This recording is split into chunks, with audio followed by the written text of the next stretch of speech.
کہ جب کوئی شخص اپنی بیوی کو کہہ دے کہ میں نے تجھ سے جدائی اختیار کر لی، میں نے تجھے آزاد کر دیا، جا تو آزاد ہے، اب علیحدگی ہے، یا کوئی بھی ایسے الفاظ جن سے مراد طلاق ہو، تو امام صاحب کہتے ہیں فَهُوَ عَلَى نِيَّتِهِ، تو یہ اس شخص کی نیت کے مطابق ان طلاق کا معنی لیا جائے، ان الفاظ کا معنی لیا جائے گا۔ آسان فہم آپ یوں سمجھ لیں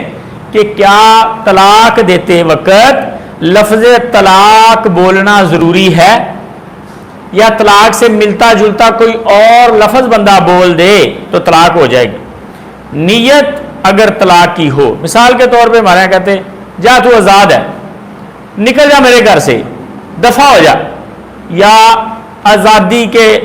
میں نے تجھے چھوڑ دیا، آج کے بعد تیرا میرا خاوند بیوی والا تعلق ختم، یعنی کوئی بھی اس طرح کے الفاظ بول دے تو کیا طلاق ہو جائے گی؟ امام بخاری رحمہ اللہ کہ اس باب سے بڑا واضح ہو رہا ہے، امام صاحب کہہ رہے ہیں کہ اگر الفاظ طلاق کے ساتھ ملتے جلتے ہوں، الفاظ طلاق کے ساتھ ملتے جلتے ہوں، یعنی جو طلاق کے الفاظ کا معنی ہے اسی معنی کے اور کوئی لفظ ہوں اور نیت طلاق کی ہو، دونوں چیزیں جب جمع ہو جائیں فَهُوَ عَلَى نِيَّتِهِ، تو اس شخص کی نیت کے حساب سے ٹریٹ کیا جائے گا۔ یعنی طلاق کے الفاظ بولنا ضروری نہیں، نیت ضروری ہے۔ جب طلاق کے علاوہ کوئی اور الفاظ ہیں طلاق کے ساتھ ملتے، پھر نیت ضروری ہے، لیکن اگر لفظ طلاق بول دے پھر تو نیت واضح ہے۔